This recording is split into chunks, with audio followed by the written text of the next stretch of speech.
Hello everybody, how are you doing? Welcome back to Man City Unplugged, your very own Man City fan channel.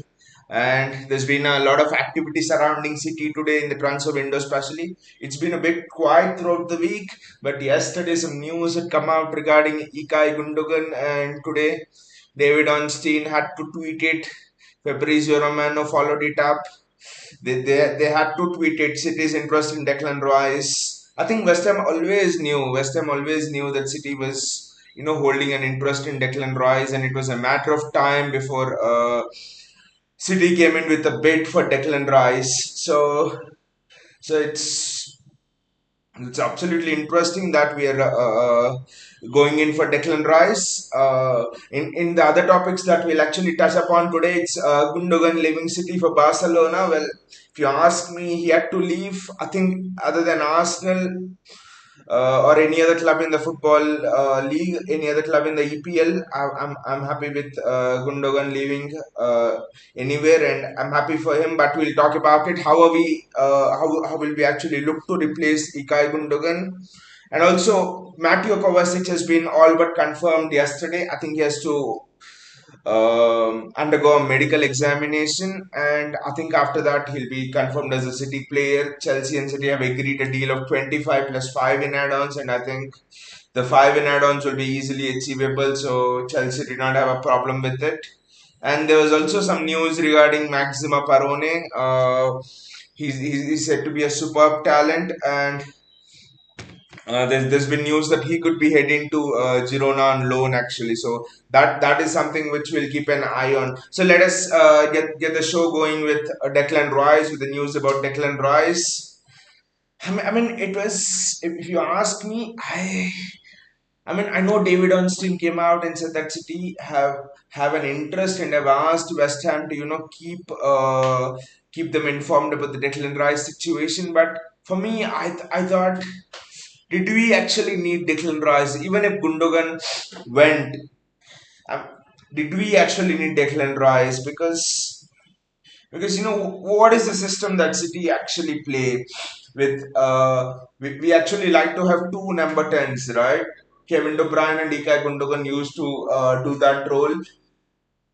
And especially now with John Stones coming into the midfield, it's almost like three at the back, two people coming into the midfield as a shield. And with that, you need two people up front in the midfield attacking, and then Erling Haaland. You have obviously Grealish and Bernardo holding the width, and you have seen that wingers don't necessarily play an active part always in what City do. So nowadays, Grealish and Bernardo are almost used there for other purposes: ball retention, keeping the width, getting the play going, recycling possession.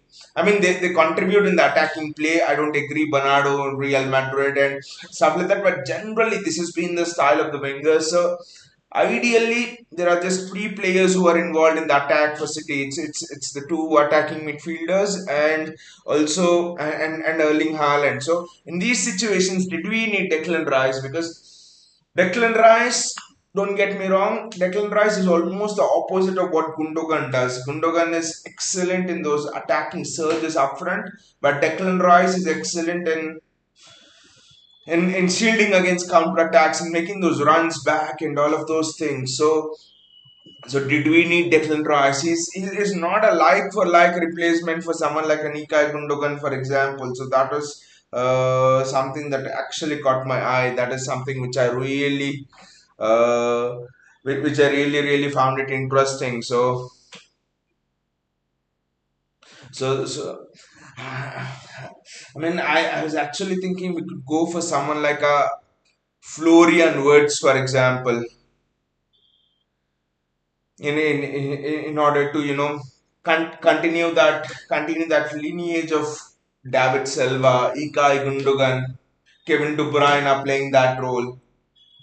Bernardo Silva occasionally playing that role. Phil Foden occasionally covering up. So you see the types of midfielders which Pep Guardiola has used in that role. He's used in that attacking midfield role, and now suddenly is actually going for Declan Rice. So think it for me, it actually marks a shift in mentality more than anything else of how Pep Guardiola wants his team to play. It marks a shift in how Pep Guardiola is thinking about the game in terms of, I won't say he's thinking defensively as a manager. Well, he is looking at how we have gone after January, after February, and how we have resurrected our season, and looking at what are the changes that have contributed to the success in our season. You could say that Pep Guardiola is, you could say that Pep Guardiola is going towards such a thing. Actually, he's actually going towards making us defensively hard to play against. I mean, we were always defensively hard to play against, from 2016, for example. I mean, you see other Pep's other teams as well. Your Barcelona's, your Bayern Munich's, everybody, all of them were defensively hard to play against. But the problem of all of those Pep teams was, even I'll go back to that Barcelona 08 team, and until this iteration of City, and until last year, Pep Guardiola's teams were hard to play against because they don't give up possession of the ball. But one thing about Pep Guardiola's teams is they concede high quality chances. The opposition might get one chance to score a goal, but that one chance used to be somewhere around 1 xg of 1.5 high quality chances. This season, what Pep Guardiola has done is, with shoring up his defense, he is make sure that he does not cough up, he does not conjure up those high quality chances. So that is something which I found very interesting. So I think Pep Guardiola is sort of, he, like, we know what Pep Guardiola does. He wants to probably make it. He wants to probably take it up a notch. He wants to probably take it up another level, and so what Pep Guardiola is actually doing is he's bringing in Declan Rice just to make it too hard to play against. Now, where will Declan? Now, this is another question. This is another question that I'm sure all of us would be thinking. Now, where will Declan Rice play? Because you have got I mean, it's a bit confusing to me as well now. What will happen to the future of Calvin Phillips? Calvin Phillips has actually told that he wants to stay put at City, and he wants to, he wants to prove and prove himself and get his place back into the team. So what will happen to Calvin Phillips right now? Because I'm sure that West Ham were waiting. I mean, Sam Allardyce said this a few days back. In fact, I was discussing this with a friend as well. Sam Allardyce said that Sam Allardyce said that he expects probably Rice to go to City and not Arsenal, and the reason he said that was he thinks David Moyes would prefer a player plus cash deal rather than a cash deal. That's because if West Ham have all the cash, and everyone knows they're in for a CDM, they have to replace Declan Rice. So everyone will ask for that 70, 80, 90 million pounds instead. They will charge a 50 million pound player 90 million pounds from West Ham because they know the cash is there. So I think David Moyes wants to avoid such a situation. So I think that's why he would love to have a player plus cash deal. Now I do not know who that player will be, because that will be very, very interesting. Will that player be Calvin Phillips? I do not know, because he does not want to leave. Can we see another player who leaves City other than Calvin Phillips in exchange for Declan Rice? If West Ham wants a player plus cash deal, I actually do not. I mean, it's difficult for me. It's absolutely difficult for me. I do not know. Carlos Borges was linked, but I don't think Pep Guardiola and City would want to make Borges leave. He's a unique talent. He's almost a rough Rafael Leao, like some of the people in the stream were mentioning. He's almost a rough diamond. So I do not think Carlos Borges will leave.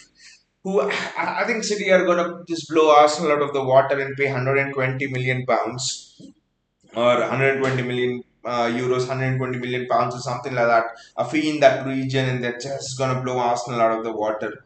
I see that as the only solution, as the only alternative, because where else? Where else do you expect? I mean, which player do you expect to leave? I do not know. Absolutely do not know. And what will getting Declan Rice give us? I think getting Declan Rice. I think people are telling that. I saw someone on YouTube, actually, someone on the fan forum actually mentioning that Declan Rice to City would be absolutely unnecessary. They like to stockpile talent on the bench, and a lot of rival fans have said this during the last season. the seasons before that City like to stockpile talent on the bench. Well, how many players do we have on the squad? 18, right?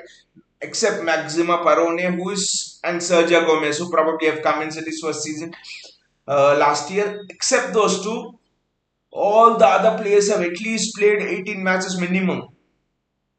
Minimum 18 to 20 matches. Even Joao Cancelo, he has played 18 to 20 matches minimum. Who has left half season? Joao Cancelo has played more matches in half a season than someone like a Harry Maguire or someone who's on high wages is rotting on the opposition bench have played. So, I mean, City have a trim squad, whereas others have 25, 26, even 28 people. City have what, 18 people on the bench, and every one of them gets a chance to play. Riyad Mahrez, Phil Foden, everyone gets to play multiple positions. Stefan Ortega as well. He's played all the cups. He's played a couple of Premier League matches. FA Cup final. Stefan Ortega has played. FA Cup final. Stefan Ortega has played when everyone was expecting Ederson. If City were just stockpiling players on the bench, why will Pep risk Stefan Ortega when a treble is on the line, when a moment in immortality is on the line, when something that you can see on your screen, that parade was on the line, when the legacy, not the legacy, when immortality was on the line. So no one on the City bench, the greatness of City is no one on the City bench is there just to fill in the spaces. Everyone has a purpose to serve. Everyone has a role to play. That just got me triggered. That just got me angry. That City just stockpile up players and get in Declan Rice who's unnecessary. Everyone plays a role. Everyone plays a role. JSK says just get Yasko Guardiola. JSK, Twitter, YouTube, Reddit, you name all the social media forums. Everyone will go into a meltdown. JSK, if City get Yasko Guardiola as well. Just imagine JSK that City that you have a back three of Yasko Guardiola, Ruben Diaz, Akanji, or Nathan Ake, or even better, Nathan Ake, Ruben Diaz, Yasko Guardiola with John Stones going into the midfield or with Declan Rice going into the midfield. That would just be huge. I think City are in very advanced talks with Yasko Guardiola. I genuinely think this is the first time we will be spending more than 100 million on two players. Yasko Guardiola will be 100, Declan Rice will be 100. I mean, opponents can cry, but City in the last 3-4 years are consistently 8th or ninth in the net spend table. We have not been spending as much money in the last 9 years.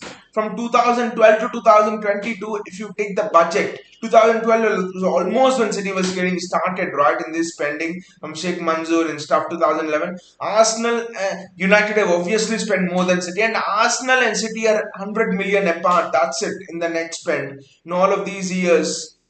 And we have 300 million euros money. We have 300 million euros money from the competitions we have won. And also, if you're selling Bernardo, and we get 50 for Aymeric Laporte, we get around 50 to 60 for Bernardo Silva, who, by the way, I don't want him to leave, but he looks set to leave. So you see, again, even though we make 200 million pound signings this summer, our next spend could come down to around 50-60 million. I think I did a video on this as well. Cancelo 40, Bernardo Silva 60, Aymeric Laporte 50. If you add it up 150, we get there 200, we spend next spend 50. It makes sense for City to go for even 300 million euro signings, I must actually say. I must say this summer. And coming back to Declan Rice, I actually think with Declan Rice, he can play multiple positions. Just because all I can say is Declan Rice is better than Mason Mount. JSK, it's not a question, JSK. It's never a question. And you know what I hear United fans say? I was just seeing some random video on YouTube, and one of the United fan was coming out and telling Declan Rice going to City just feels a little bit, it just feels a little bit stupid if Declan Rice wants to get himself that name and fame, he has to come to United or Arsenal. He was telling what a stupid prick, what an idiot he is. Bidding 80 million pounds for Mason Mount. United are ready to pay 70-80 for Mason Mount is all right, but Rice going to City to win things is not all right. These United fans are just hypocrites to the highest level. They're just stupid. I mean, JSK, Kovacic is miles better than Mason Mount, I would say. An interesting fact, JSK, about Mateo Kovacic is, can you actually guess the highest number of ball carries in a match in the Premier League last season per every 90 minutes? The first is, of course, Rodri. The highest number of ball carries per 100 minutes, per 90 minutes in the Premier League. First is Rodri with 23.1 ball carries for every successful ball carries. You know who's second? Third is Bernardo Silva with 19 or 18 ball carries per 90 minutes. Can you guess who is second? First is Rodri in the successful passing rate in the Premier League for every 90 minutes. Rodri has a passing accuracy of 93.1 percentage in the Premier League last season. Bernardo Silva is third with the highest successful pass percentage. Can you guess who's second in both of these lists? No, JSK, no, it's not Stones, it's not Stones. Can you keep guessing? Can you keep guessing? Can you keep guessing? It's not Stones, it's not Stones, it's not Stones.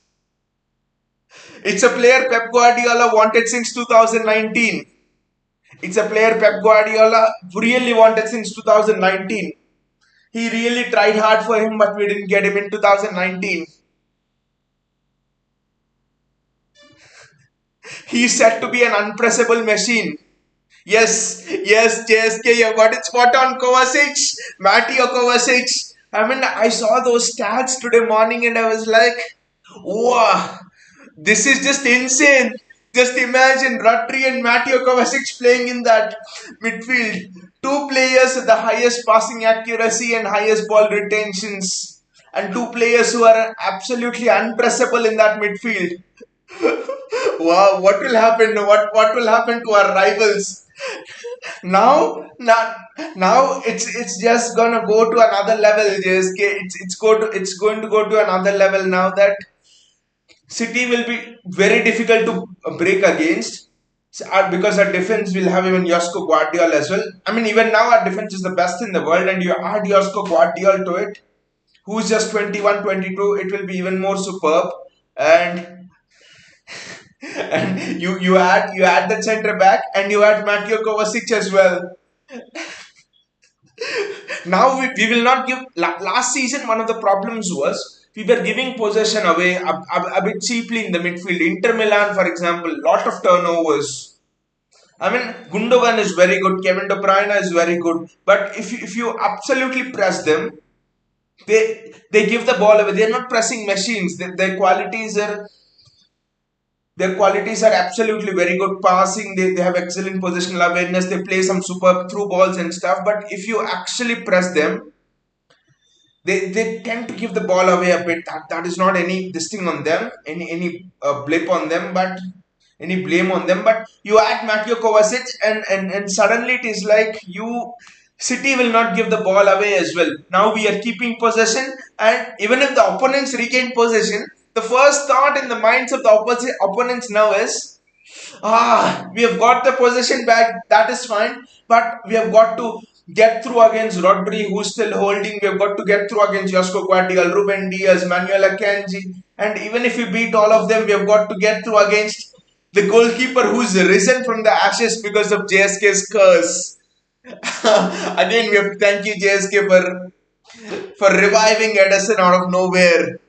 He absolutely won us the Champions League. He absolutely set us into immortality, Edison. So it's just gonna go up another notch. JSK says now we need another winger like Federico Chiesa, but Chiesa is a bit injury prone. I think JSK. And honestly speaking about Federico Chiesa, I think are you a player who's an Italian player who's at Juventus?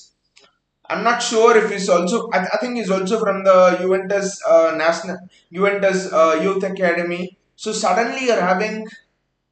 I think it's very difficult to get these sort of players because they're attached to these Italian players. Sometimes they're actually attached to the club. It's not necessarily wrong, but their attachment is a lot more. Boyhood club as well, I think. Juventus is what Chiesa.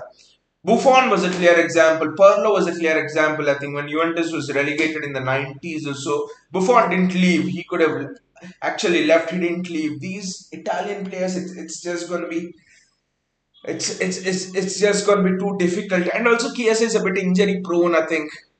JSK says Carlos Borges. Carlos Borges is a bit raw, I think, JSK. But, I mean, what do you think? What are your options? Would you actually go for Carlos Borges? Because this, I think we have discussed this in the past throughout the last season as well. Would you actually go for Carlos Borges? Or would you would you have faith and keep Carlos Borges around the first team? Have faith that he will develop into a great winger in 1 to 2 years? Would you do that, or would you buy Wilfried Noto?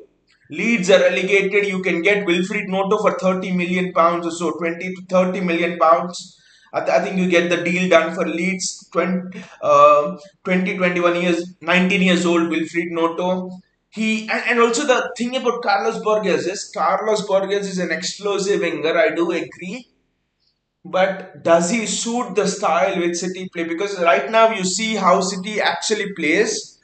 Our wingers are high and wide, and you know, looking at the back four, looking at Rodri there, looking at Pep buying Matteo Kovacic, looking at Pep buying Declan Rice in order to stiffen up the defense, in order to shut down the defense even more. I think you're getting an idea that Pep wants to play those through balls to Erling Haaland even more, because last season Haaland was making, I mean, of course, we cannot see that on camera, but Haaland was making, on an average, there is a stat, he was making 20 runs every match, 20 to 25 runs. Against Real Madrid first leg, we thought Haaland was useless, right? Haaland made 20 to 25 runs. In the intermatch, Haaland on an average made 20 runs. It's just not that we are not able to pick him. The reason we are not able to pick him is not because of ability. We have KDB, one of the best visionaries. Rodri has good vision. Gundogan has exceptional vision. I think it's because City are afraid of the turnover there, because it's again Rodri holding. Okay, Stones was also generally getting higher. So on turnovers, it's sometimes just Rodri holding, and Dupraina had to weigh up more options in order to play the through ball, because the runs of a striker, especially like Haaland, are instant. He walks, looks at the defender, and he suddenly sets off on the run, so the defender can't catch him. So in that split moment, you've got to go with the through ball. You just can't weigh up and see, is Stones ahead or is Stones behind me? Can I do the through ball or not? I think that was a problem last season, and I think Pep wants to rectify that. That's why he's actually bringing in Declan Rice. So that's something interesting. Yeah, coming back to your point, JSK. He says no. Pirlo was AC Milan. He was forced out to move from Milan due to financial back covers. Never wanted to leave Milan. Sorry, JSK. Pirlo was AC Milan, right? I know. I'm sorry. It was Buffon actually. It was Buffon and few other players who actually stayed at Juventus. I'm sorry. Pirlo was AC Milan, right? I'm sorry. Pirlo later came to Juventus, but Buffon was an example of how he didn't leave Juventus during those tumultuous days. You're right. You're right. So looking at the wingers, our main aim with the wingers has been high and wide, help out your fullback in defensive actions, and recycle possession, be an outlet for recycling possession, and don't lose the ball, and occasionally contribute in attack by inverting inside. So does Carlos Borges, now the big question here is, Carlos Borges suit this style? Does a Rafael Leao suit this style? Does a fast pacey winger suit this style? I think Pep Guardiola right now is looking at wingers in the mold of a Jack Grealish, a Bernardo Silva, people like that. I think. So I think for me, Vinay, for me the winger option is Wilfried Noto. Vinay, I think Wilfried Noto is the winger option for me, because he would be a bit cheap to get 30 million pounds. He exactly suits how City has to play. He's almost like a Jack Grealish, or in terms of keeping the ball, or Bernardo Silva as well. So that Wilfried Noto for me, but I think it's keep Carlos Borges and train him. Wilfried Noto is another option. I don't actually know who else could be the wingers, because there's no links with the wingers actually. It's kind of interesting, because winger was surely a position that Pep Guardiola wanted, but there's no. But I maybe think Embuda is another option from the academy actually, who suits how Pep Guardiola wants to play. Embuda is more of a realistic option, I think, on the wing rather than Carlos Borges, at least for this season. Because it's honestly, if I look around the world, who are good wingers? JSK mentioned Federico Chiesa. Julian Alvarez to wings could be an option again. JSK, that is true, because Alvarez is very good in terms of technical ability, holding the ball, and and everything. And Kevin De Bruyne, by the way, has tore his hamstring and he would be out for 3 months. He snapped his hamstring in the Inter Milan game, he told later. So De Bruyne might not be a sure starter at the start of the season. And I think from next season, Pep Guardiola would maybe manage the minutes of Kevin De Bruyne. So this is interesting, because I know we are spending 100 on Rice, we are set to spend 100 in Guardiola, we got Kovacic, but you see we are losing Gundogan. We are I don't know about Bernardo Silva. We could be set to lose him. Kevin De Bruyne is almost 32 something. We need to manage his minutes. He looked jaded towards the end of last season. Literally, we are in a position where we need to replace our whole midfield actually. So, so interesting times for City. We need to search for options as well. More and more options.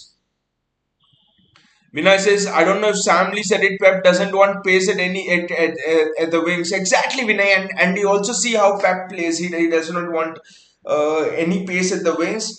He wants someone who can retain the ball. So I'm just thinking of those kind of wingers. Vinay says we need Mahrez type of wingers. I think I'll actually go a step further and say we need Grealish kind of wingers. We need Bernardo Silva kind of wingers. There's actually an interesting development. This today a lot of news reports were telling about City asking. I mean, City, Liverpool, Chelsea, all the three asked, but City registering a concrete interest in Federico Valverde from Real Madrid, especially with now Bellingham going into the midfield. Valverde might get less minutes, and City apparently want to replace Fede Valverde with Bernardo. I don't know how. I don't know how concrete is the interest, but again, it depends on if Bernardo will leave or not. Honestly, from going to we won the treble, it could be an easy summer. It will be a stress-free summer. To wow, we need to replace Gundogan. We need to replace Bernardo Silva. We need to strike a deal for Josko Guardiola. It is suddenly turning out to be a hectic summer. That's if Bernardo Silva leaves, do you guys have any options actually?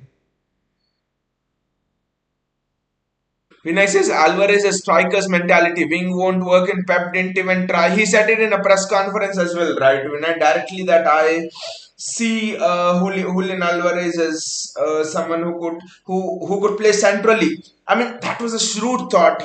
Pep told who could play centrally, which means I think Julian Alvarez is Pep might actually see Julian Alvarez as playing that Kevin De Bruyne role. He has done it a couple of times this season, right?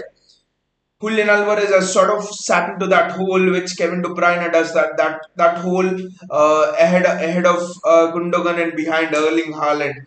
Neither here nor there. That role which he played against Arsenal. So I actually think Pep. This might sound not disastrous, but this might sound surprising, but I think Pep really sees Julian Alvarez as a successor to Kevin De Bruyne. I know people might laugh, people might think, "What are you talking about?" and all, but I genuinely think Julian Alvarez could be a successor for De Bruyne, especially in the way which Pep wants to play. Because you put Julian Alvarez there, and suddenly just for name's sake, imagine a midfield of Rodri, Declan Rice, or Mateo Kovacic, and Julian Alvarez. Which of the three will lose the ball? When Declan Rice doesn't lose the ball as often. Kovacic, no way he loses the ball. Rodri, Kovacic, Julian Alvarez. That will just pump the opponents even more. And Julian Alvarez has an excellent long shot. Julian Alvarez has an excellent through ball. He has a very good through ball. His vision, it will improve. When to make the through ball is a question. He has done a mistake, but the season, but it will improve. His positional awareness is superb. I think the FA Cup match against Chelsea was an example, right? Uh, what was it against Chelsea? No, no, not the FA Cup match against Chelsea, but Liverpool. When we played Liverpool at the Etihad later on in the season, they Kevin De Bruyne scored a second goal, which gave us a 2-1 lead. And if you see the build up to the goal, De Bruyne was initially in an offside position, and Julian Alvarez, his awareness was De Bruyne was in an offside position, and he hit a long diagonal to Riyad Mahrez, and Mahrez to De Bruyne goal. And you just imagine the vision which someone needed to have to pick out the long diagonal, seeing that De Bruyne was offside. The scanning ability of Julian Alvarez is just superb. And I again come back to what a River Plate fan actually said when we signed Julian Alvarez. People were thinking, I mean, a lot of City fans, including me, I thought we were getting a Sergio Aguero kind of a player in Julian Alvarez. You know what the River Plate fan said? He said that Julian Alvarez, I've been following River Plate for a lot of my life. He was a fan in his 50s or 60s. He said, I've been following the career of Julian Alvarez from the starting since he was there at River Plate, the youth. He said, I think Julian Alvarez is the Thomas Muller kind of a player. And where does Thomas Muller play? He plays in that hole.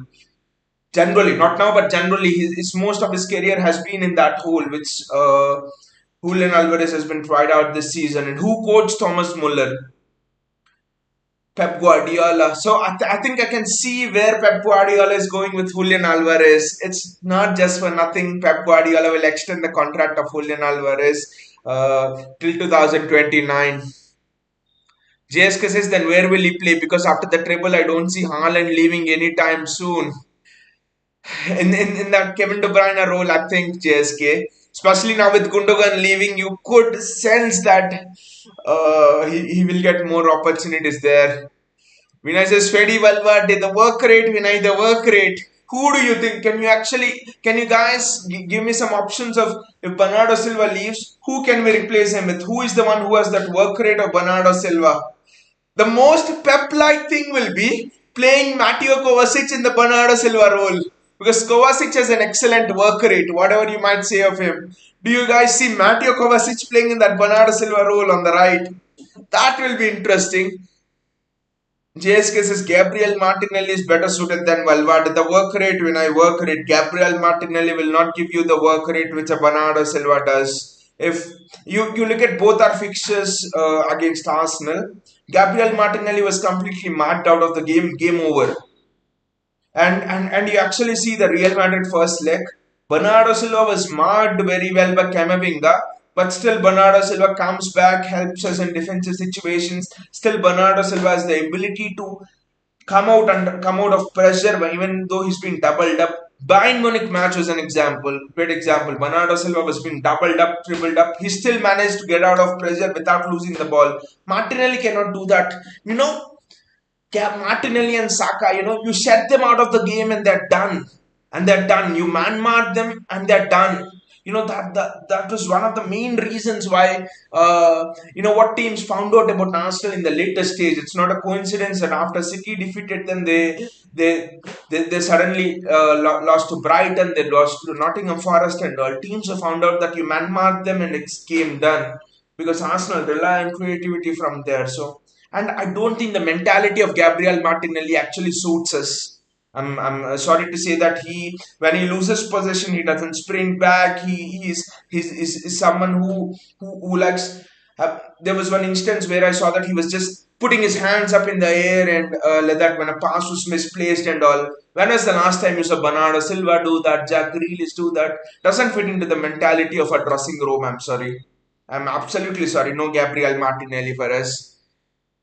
Vinay says Valverde definitely dream, very very versatile. Opponents will cry Vinay if Freddy Valverde comes to us.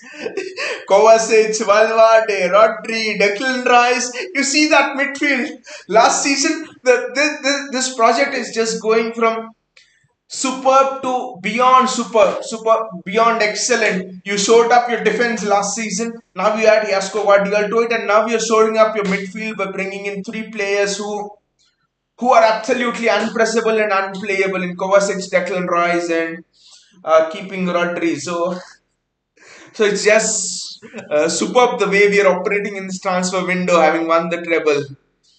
Vinay says Valverde never runs out of steam. Pep's gonna love it, but how will he leave Real Madrid? That's the question. It will be very hard, Vinay, getting Fede Valverde, but again, a treble-winning team, Pep Guardiola, Real Madrid might need the money to finance Mbappe deal. I think the dream of Real Madrid is Vinicius Junior, Kylian Mbappe, and Rodrigo. Chouamini holding Camavinga on one side and Jude Bellingham on the other side. So Real Madrid are now almost there. They're searching for that 130 million for Kylian Mbappe, and I know they can get him on a free next season. But is it really a free thing? They have to pay 130 now. Kylian Mbappe will and his agent will take that fee next season. This nowadays in the footballing world, there's never a free transfer. Either you play the club or you pay a similar amount as bonus to the player. There's nothing as a free transfer. So I think Real Madrid anyway will need to spend upwards of 100 million, whether it be a free transfer or whatever on Mbappe. So Madrid have to sell. Madrid literally have to sell. They just can't be like that. So there is much more better opportunity, I would say, for to get Fede Valverde. But I don't know what you guys think actually, Vinay and JSK, what you guys think about Nicolo Barella from Inter Milan. Barella would be a fantastic signing to replace Bernardo Silva, right? He was a dynamo in the final.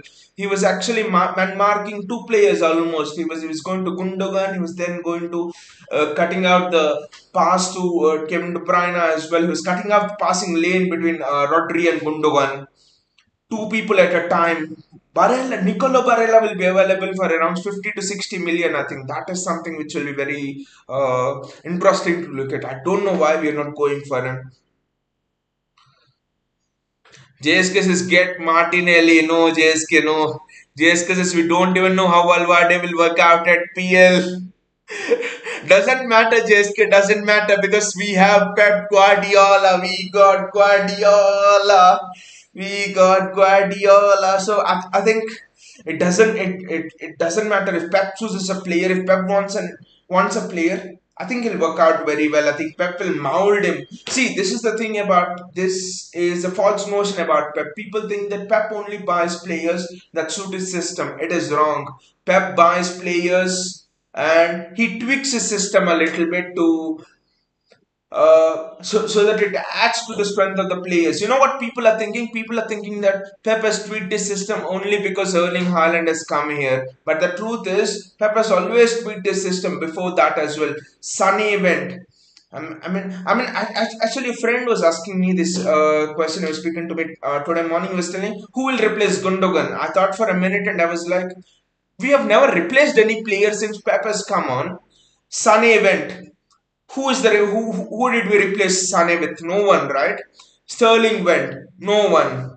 David Silva went. The great, one of my favorite all-time player. David Silva went. Who did we replace him with?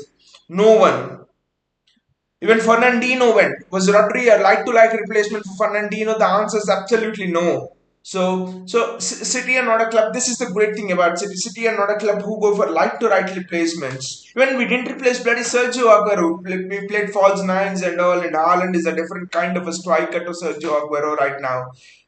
So we don't replace players. Instead, Pep goes out and looks at players who have great positional awareness and he thinks who can a player take my system to the next level and how can I tweak the system to get the best out of this player. Now Gundogan leaves, who we are going for? Declan Rice, different player to Gundogan. Mateo Kovacic, different player to Gundogan. So I think Pep buys players who are good positionally, who have that football intelligence, who have awareness, who have a good attitude in the dressing room, who are leaders, who do not panic when given the ball under tough situations. And then he goes on and tweaks his system a little bit in order to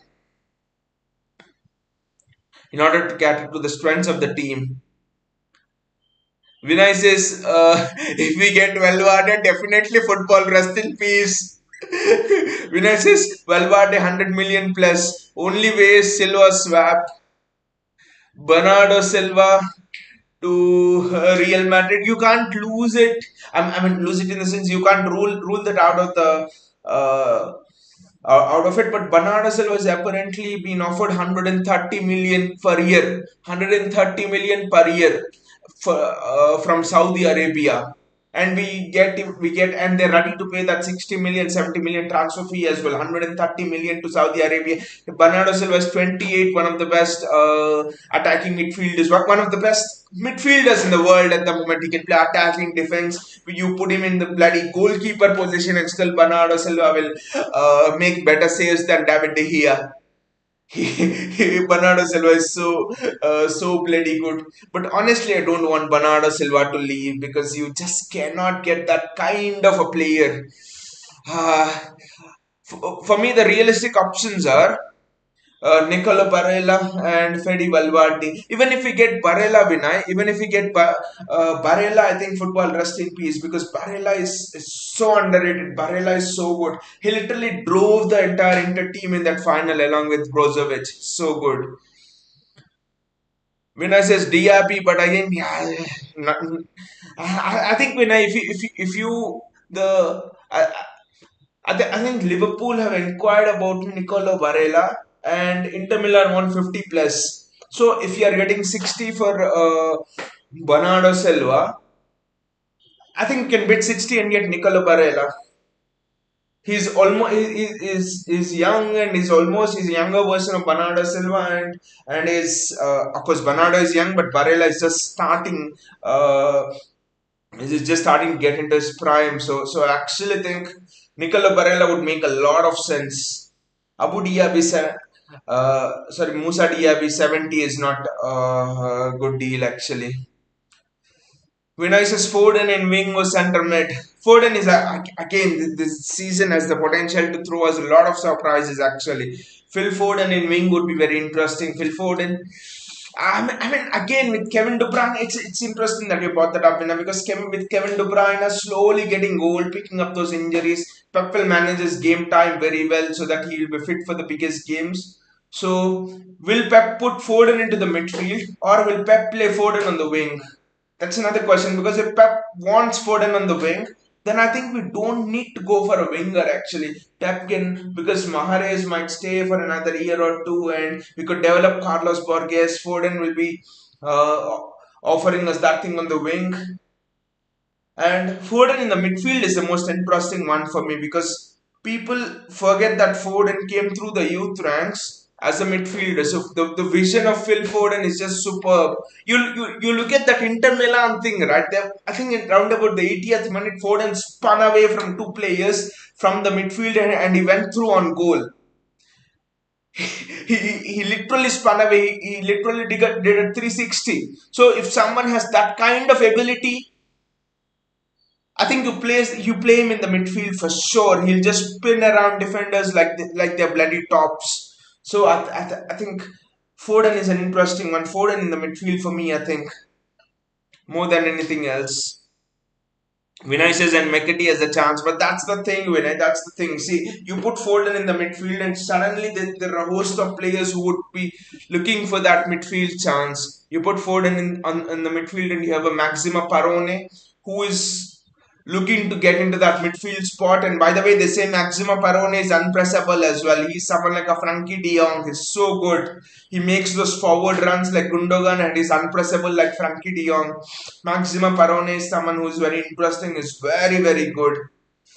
And you have James McAtee, who Pep Guardiola has promised that he'll get a lot more chances this season. He's been Sheffield United's player of the season. Someone who's 18 who goes on loan and he plays a key role in helping a championship team. The championship is known to be incredibly physical. he stands his ground and he helps the team rise up from the championship. He has grown into a man, Maxima Perrone. I think, sorry, James McAtee. I think James McAtee needs to get that chance in the midfield. By the way, you guys know what's the nickname of James McAtee? They call him Salford Silva in the academy because his playing style is almost like David Silva. He plays in those little pockets. He knits up play and all of that. So James McAtee is interesting. The midfield is, there are more options in the midfield than it is being seen, and I think that's another reason why Kovacic is a shrewd signing because he's 29. He could help for 1 or 2 more years in the transition of James McCarthy in the midfield, and you don't expect Kovacic to want to play every game because Kovacic is a bit injury prone. He's getting old, and he would understand if you want to manage him and get him out of the bench. So Declan Rice is the one thing that excites me, but it also bothers me a bit in terms of where how would that affect the chances of Maxima Parone and James McAtee? That is interesting. Vinay says Tonali to Newcastle, unimaginable. Apparently, it's been done, Vinay. It's been done for 50 million. 40 50 million, that's the 50 60. I think it's somewhere between 50 to 60, I don't know, but Tonali to Newcastle is almost done. Newcastle are also improving the midfield. I think with Newcastle the thing is, once Newcastle come into the top 4, they won't leave.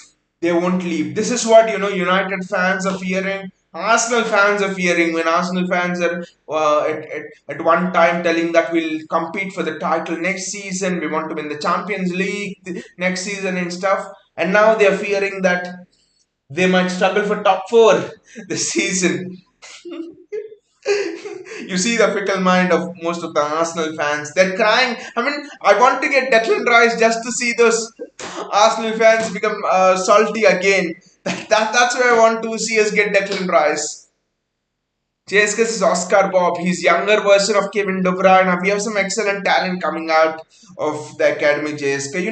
That is actually precisely why I think we are at the crossroads this season. We are at the crossroads of where do you want this club to go? Because this is where the club always wanted to be after a decade, Of course, we wanted to win the Champions League, but the treble, the three-peat, exceptional achievements. But the club actually wanted to make sure that, especially after a decade and a half of investment, the club wanted to have that supply chain of young talents from the academy starting to roll. Oscar Bob is coming through, Carlos Borges is coming through, Mbude is coming through, uh, James McAtee is coming through. Callum Doyle, not Tommy Doyle, but Callum Doyle is a left-footed centre back from the academy. He's had an excellent season at Sheffield Wednesday. People look at him and they say he's a future England captain. He's a left-footed centre back. He's unpressable as well. Some of the ball. He has all the playmaking ability, he has all the vision of Aymeric Laporte, and he has pace as well. Callum Doyle. So Callum Doyle is again an excellent prospect. So suddenly you have these 4 5 excellent players coming from the academy. How do we handle them? How do you quickly put them into the midfield? I mean, into the team. Probably Callum Doyle could wait a bit more because defenders is just 17. So I think 3 4 years and suddenly you'll have Nathan Ake going into his 30s and an opening for Callum Doyle at 21 22. But the midfield is interesting. Gundogan's going. Kevin De Bruyne is almost slowly retiring. Uh, his age is catching up with him. So suddenly there are 2 openings in the midfield, and I think we actually need to make sure that these youngsters get a door in, because you buy a Florian Wirtz right now, and the door is shut for these youngsters again. So transfer window will also be this transfer window will also be a message to the academy that you know Pep trusts the academy. City as a club trusts the academy more than anything else. We are willing to give chance to our youngsters. So it will be a big message of what we do in this transfer window and how we include those players. That I know Cole Palmer. City are looking to offload Cole Palmer. Did not work out for him. I hope he goes to a Bundesliga club or something and he gets better and better there and comes back to us. He at least did not cry and do all of those things, antics like Jadon Sancho. So, and what about Romeo Lavia as well? Arsenal want Romeo Lavia, Chelsea want Romeo Lavia. So he's another gem who's gone out from the academy. So I think we need to make sure that we give our academic prospects an ample chance. And what about the replacement of Kyle Walker? Okay, Kyle Walker is expected to, he's expected to stay one more year. Yes, I know he's got an offer for Bayern Munich, but generally I think Pep personally wants him to stay. But what do you do in the right back position? Suddenly the entire team is needing restructuring. It is like I think I said in an earlier video as well. I think it's almost a transition from one era into another. So I think Kevin De Bruyne is almost the last person in this era remaining. Gundogan is also left. I think from the 2015-16 one when Pep has bought in players, I think is one of the him and Bernardo Silva are probably two of the players remaining from that era. So I actually think right back will be an interesting one. I know Rico Lewis is there, but do you trust Rico Lewis defensively? I don't know, and I think I can also see this is why again I think this Declan Rice deal is important because in a way I think Declan Rice can play it right back. Now, now I'm not telling Declan Rice can be a marauding right back, but Declan Rice, but Manuel Akanji played it right back. It's not because he's a right back. It's just because he's Pep is playing a system where Pep is playing a system where essentially we're playing with four centre backs at the back. So there's no left back, there's no right back in this system. Declan Rice grew up playing as a centre back. He has in his youth at West Ham, he has all the awareness of a midfielder. He perfectly fits in that right back position. Declan Rice can cut inside from the right back position. Declan Rice can play that Stones role if you need to give Stones a rest or something, and he can come into the midfield no problem. He probably does that role better than John Stones. So if needed, Declan Rice can play it left back and cut inside because into the midfield. So suddenly, if needed, Declan Rice can play that Gundogan thing because Declan Rice is a box-to-box midfielder, right? He can play much ahead of Rodri and he can just play that box-to-box role. If Rodri needs a rest and Calvin Phillips is not doing well, Declan Rice can also play that Rodri role. So suddenly you have a player who can play anywhere across the back line in Declan Rice, who could slot into the Rodri position, who could play left centre mid and right centre mid. My God, if you look at this like Declan Rice I think can play 7 positions. So for a player who could play 7 positions, I think 100 million is worth it. Go for 120 as well. Especially when you have a 300 million pound budget and you're gonna sell Laporte for 50, you're gonna sell Cancelo for 40, 30, 40. You're gonna get 60, 70 from Bernardo if he leaves. So suddenly you've got 70. You've got a player in Declan Rice who can play 7 positions. That is superb. And I don't think Declan Rice is a competition for Calvin Phillips' position. People are telling, where will is Calvin Phillips' career over if Declan Rice comes? Pep doesn't see Declan Rice as a CDM. I think it would be criminal to utilize Declan Rice as a CDM because his ability and his qualities suggests that he could play in many, many more positions, and especially when you have a world class, when you have the world's best CDM and Rodri. Busquets said, if I want someone to replace me in this Barcelona team, it would be Rodri. So you have the best CDM in the world in Rodri. I don't think that we are buying Declan Rice's in order to play Rodri's position. I think Calvin Phillips will rotate with Declan Rice because one of the qualities which Calvin Phillips has, which no one has in this team, is Calvin Phillips can play those Perlo like through balls. And this is, I think people don't realize that, but this is going to be so much effective in terms of picking out Haaland with those runs. I think he did it against Brighton, if I'm not wrong, after we won the league. So Calvin Phillips has that unique ability. Kovacic has that ability of playing those passes, breaking the lines passes. He can also play those aerial through balls, but he can break the lines with his passes. So literally now you're now you're getting into players who can be more direct and who can play those line breaking passes into the midfield. So I think it will be a fantastic signing actually. That's why Pep is keen on Mateo Kovacic. That's why Pep wants to keep Calvin Phillips. There are reports that City want to give Calvin Phillips in exchange for Declan Rice. No, City want to give them the money. Even it's 120, 130, City want to give West Ham the money for Declan Rice because City know he can play multiple positions, at least seven positions, and Declan Rice can be rest assured he'll start almost every match. Probably not the cup competitions, but generally he starts because since he can play in so many positions, I think it's almost guaranteed that Declan Rice starts uh, in most of the positions. Anyway, guys, thanks a lot for joining me. It's what a transfer window this is turning out for City. Just imagine we announce Josko Guardiola and Declan Rice together, just like we announced Yaya Toure and David Silva together, right? Both of them holding their shirts up together in the stadium when that deal got announced. Just imagine we do both of these at the same time. That would just be an astounding message for the rest of the footballing world. The best centre back talent, best left footed centre back talent, along with the best box to box midfield talent in the world. Both of them coming to us. What a statement that would be for the entire footballing world. Anyway, guys, I'll come up with shows like this and we'll discuss a lot about the transfers regarding City. Thanks a lot for joining me and take care, guys. See you all.